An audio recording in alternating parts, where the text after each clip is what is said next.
Hello everyone. तो आज हम स्टार्ट कर रहे हैं रेशनल नंबर का अपना पार्ट 3। जो लास्ट क्लास में मैंने दो प्रॉपर्टीज समझाई थी जिसमें था कॉम्यूटेटिव और एसोसिएटिव। आज हम डिस्ट्रीब्यूटिव और क्लोजर प्रॉपर्टी करने वाले हैं। ओके, तो चलो स्टार्ट करते हैं। अपना पहली प्रॉपर्टी जो हमने की थी वो उसका नाम था कॉम्यूटेटिव प्रॉपर्टी और फिर एसोसिएटिव प्रॉपर्टी। नेक्स्ट प्रॉपर्टी का नाम है डिस्ट्रीब्यूटिव प्रॉपर्टी। डिस्ट्रीब्यूटिव प्रॉपर्टी क्या होती है? ये एडिशन और मल्टीप्लिकेशन दोनों का मिक्स प्रॉपर्टी है। इसके अंदर हम क्या करते हैं कि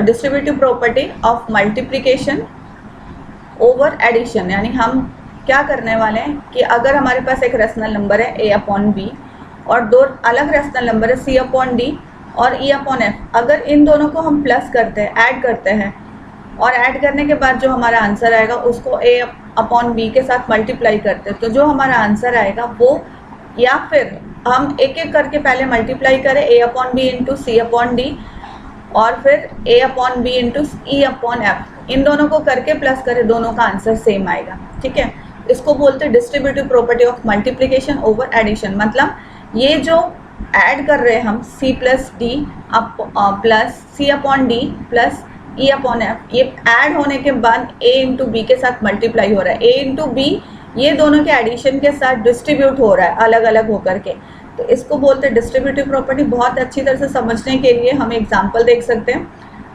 1/3 मल्टीप्लाइड बाई 2/5 प्लस 1/5। इसमें क्या करते हैं, सबसे पहले हम 2/5 प्लस 1/5 को ऐड कर देते हैं। अगर हम ये ऐड करके हमारा जो आंसर आएगा, या फिर दोनों को अलग अलग हम मल्टीप्लाई करके निकालें, दोनों का आंसर सेम आएगा।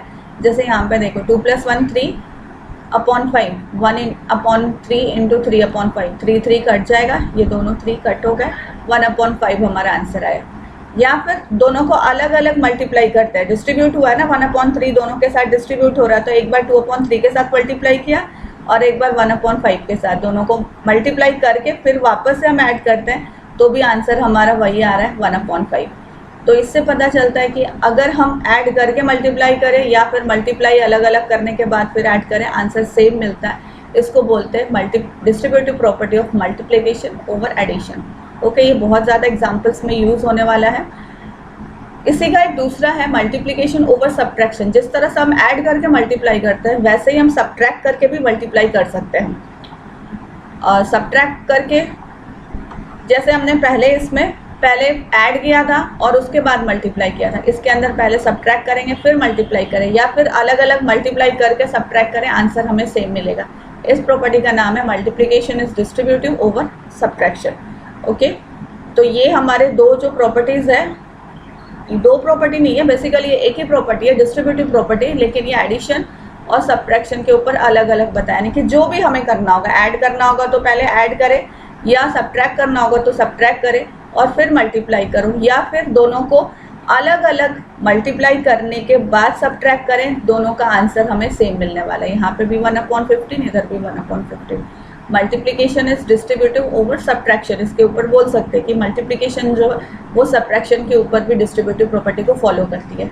लास्ट प्रॉपर्टी जो है अपना रेशनल नंबर का, वो है क्लोजर प्रॉपर्टी। इनफैक्ट ये फर्स्ट प्रॉपर्टी होती है, लेकिन कुछ नहीं, क्लोजर प्रॉपर्टी जो है वो भी रेशनल नंबर के क्लास प्रॉपर्टीज में आती है। इस क्लोजर का मतलब होता है कि अगर हम दो रेशनल नंबर को ऐड कर रहे हैं या फिर सब्ट्रैक्ट कर रहे हैं या मल्टीप्लाई कर रहे हैं, जो भी ऑपरेशन हम कर रहे हैं, उसके करने के बाद हमें आंसर भी एक रेशनल नंबर मिल रहा है, तो इसको बोल सकते हैं कि ये जो रेशनल नंबर है वो क्लोजर प्रॉपर्टी फॉलो कर रहा है। रेशनल जैसे फॉर एग्जांपल 2/9 प्लस 4/5, एकदम सिंपल समझने के लिए अगर सिंपल बताऊं तो जैसे एक कोई भी नंबर हम लेते हैं 2 + 3, ये दोनों को अगर रेशनल बनाना है तो 2/1 3/1, इन दोनों को अगर हम प्लस करते तो आंसर आता है 5/1। ये भी एक रेशनल नंबर है, यानी कि दो रेशनल नंबर को अगर हम ऐड कर रहे हैं तो हमारा आंसर भी एक रेशनल नंबर मिलेगा। इसको बोलते हैं क्लोजर प्रॉपर्टी। यहाँ पे थोड़ा कॉम्प्लिकेटेड है, सिंपल से थोड़ा ज़्यादा, और रेशनल नंबर जैसे 2/9 प्लस 4/9 इक्वल टू 6/9। अगर इसको हम कट करते हैं, दोनों 3 के टेबल में आते हैं 2/3, ये भी एक रेशनल नंबर है। डिफरेंस अगर हम माइनस करने जाएँ तो हर बार ज़रूरी नहीं है कि हमारा डिफरेंस जो होगा वो हमें रेशनल नंबर मिलने वाला नेगेटिव भी आ सकता है। ठीक है, तो ये बोल सकते कि मल्टीप्लाई करेंगे तो सेम आएगा, ठीक है। तो रैशनल नंबर जो होती है वो क्लोजर प्रॉपर्टी फॉलो करती है, किसमें, एडिशन में और मल्टीप्लिकेशन में, डिवीजन में नहीं होता है। सब्ट्रैक्शन में अगर हम करने चाहे, जैसे इनको सब्ट्रैक्ट कर रहे हैं तो यहाँ पे भी हमें रैशनल नंबर मिलता है। तो रैशनल नंबर के अंदर सब्ट्रैक्शन, एडिशन, सब्ट्रैक्शन और मल्टीप्लिकेशन तीनों के अंदर क्लोजर प्रॉपर्टी जो है वो फॉलो करता है। ठीक है, तो ये प्रॉपर्टीज अपने कंप्लीट हुए। लास्ट क्लास में 2 प्रॉपर्टीज पढ़ाई थी, that is associative and commutative. अभी इस क्लास में डिस्ट्रीब्यूटिव प्रॉपर्टी और क्लोजर प्रॉपर्टी। ठीक है, अब ये चैप्टर का लास्ट टॉपिक है, दैट इज एडिटिव इनवर्स और मल्टीप्लिकेटिव इनवर्स। ये क्या चीज़ होती है? एडिटिव इनवर्स का मतलब होता है कि अगर कोई नंबर हम ले रहे हैं, मान लो नंबर हमारा जो है, कोई भी नंबर लो, होल नंबर ले सकते हैं, रैशनल नंबर ले सकते हैं, इंटीजर ले सकते हैं, आप जो चाहे वो नंबर लेते हैं। सिंपल समझने के लिए मान लो यहाँ पे जैसे 5 लिया है, 5 का मिरर इमेज क्या होगा? 5 ही होने वाला है। मिरर इमेज का मतलब जो नंबर है एज इट इज़, लेकिन उसको हम लोग अपने आप को मिरर में देखते हैं तो कैसे देखते हैं कि हमारा जो राइट साइड है वो लेफ्ट में दिखता है, लेफ्ट वाला राइट में दिखता है। तो वैसे ही मिरर इमेज जो होता है, जैसे 5 का मिरर इमेज होता है -5, तो ये जो -5 है साइन अलग होकर के, चेंज होकर के, इसको बोलते हैं एडिटिव इनवर्स। मतलब अगर हम किसी नंबर के साइन को चेंज करते हैं, फेस वैल्यू वही रहेगी लेकिन सिर्फ और सिर्फ उसकी साइन चेंज हो रही है, उसको बोला जाता है एडिटिव इनवर्स। जैसे कोई नंबर है, उस नंबर को अगर हम उसी के नेगेटिव के साथ प्लस कर रहे हैं तो आंसर क्या आएगा? 0 आएगा। तो 0 को एडिटिव आइडेंटिटी बोला जाता है। किसी भी नंबर के साथ अगर हम 0 को ऐड करते हैं, नंबर में कोई डिफरेंस नहीं आता, इसीलिए 0 को एडिटिव आइडेंटिटी बोला जाता है। और किसी नंबर का एडिटिव इनवर्स निकालने के लिए उस नंबर का अपोजिट साइन के साथ सेम वैल्यूज को अगर रखते हैं तो वो उसका एडिटिव इनवर्स कहलाता है।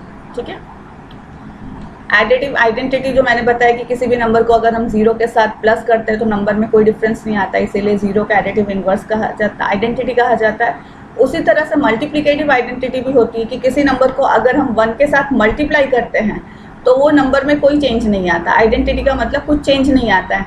1 के साथ अगर हम कोई भी नंबर ले ले, बड़ा नंबर ले ले, छोटा नंबर ले ले, 5 × 1 अगर करते हैं तो 5 रहता है। 1/5 × 1 करेंगे तो भी वो 1/5 होगा, नंबर में कोई डिफरेंस नहीं आता। तो 1 को मल्टीप्लिकेटिव आइडेंटिटी बोलते हैं। और किसी भी नंबर का मल्टीप्लिकेटिव इनवर्स अगर निकालना हमें तो उसका रेसिप्रोकल, मतलब मान लो अगर 2/3 का हमें मल्टीप्लिकेटिव निकालना है तो वो होगा 3/2। एडिटिव इनवर्स में साइन चेंज करना है, अगर 2/3 का एडिटिव इनवर्स निकालना है तो -2/3, मल्टीप्लिकेटिव इनवर्स निकालना है तो 3/2। ये दोनों बेसिक चेंजेस करने होते हैं। 0 को एडिटिव आइडेंटिटी बोला जाता है और 1 को मल्टीप्लिकेटिव आइडेंटिटी। इतना अपने इस चैप्टर के अंदर था। रैशनल नंबर में बहुत सिंपल और इजी चैप्टर है और आगे क्लास के लिए बहुत इंपॉर्टेंट भी है, इसलिए अगर आपको कुछ भी डाउट हो अभी तक इस चैप्टर में तो आप पूछ सकते हैं। चैप्टर के टॉपिक्स अपने कंप्लीट हुए और इसका जो एनसीईआरटी का क्वेश्चन है, बस एक ही एक्सरसाइज है, उसमें बस प्रॉपर्टीज पूछिए। 3 एग्जाम्पल्स है, सॉल्व एग्जाम्पल्स बुक में दिए हुए हैं। यहाँ पे कुछ सम्स है जिसके अंदर प्रॉपर्टीज पूछिए कि यहाँ पे कौन सी प्रॉपर्टी यूज है। जैसे ये -4/5 × 1 इक्वल टू 1 × -4/5, आंसर हमें मिल रहा है -4/5, यानी 1 के साथ मल्टीप्लाई हो रहा है, कोई चेंज नहीं आ रहा। तो ये मल्टीप्लिकेटिव आइडेंटिटी बोल सकते हैं कि ये जो है वो मल्टीप्लिकेटिव आइडेंटिटी यहाँ पे यूज हो रही है। कौन सी प्रॉपर्टी पूछिए तो मल्टीप्लिकेटिव आइडेंटिटी। फिर इधर अगर देख रहे हैं -13/17 × -2/7, एज इफ बस नंबर्स को चेंज कर दिया। ये है कॉम्यूटेटिव प्रॉपर्टी जो हमने लास्ट क्लास में पढ़ी थी। वापस से यहाँ देख रहे हैं कि बस नंबर्स को चेंज कर दिया है, साइन सेम है लेकिन बस अब रेसिप्रोकल किया है, इसको बोलते हैं मल्टीप्लिकेटिव इनवर्स। नेक्स्ट वाले में प्रॉपर्टी पूछिए, 3 नंबर्स है, नंबर्स के ऑर्डर को चेंज किया, मल्टीप्लाई कर रहा है, इसको बोलते हैं एसोसिएटिव प्रॉपर्टी। और लास्ट है the product of 2 rational number is always a rational number. ये 3 क्वेश्चन आपके एक्सरसाइज में एनसीईआरटी में और 3 एग्जाम्पल्स सॉल्व किए हुए बुक में। फिर भी उसमें अब आपको कोई डाउट हो तो आप पूछ सकते हैं, पूरे चैप्टर में आपको कोई डाउट हो तो उससे भी आप पूछ सकते हैं। ठीक है, अपना चैप्टर कंप्लीट हुआ। नेक्स्ट क्लास में हम सेकंड चैप्टर शुरू करेंगे। इस चैप्टर में कुछ भी डाउट हो तो आप पूछ सकते हैं। Okay, thank you.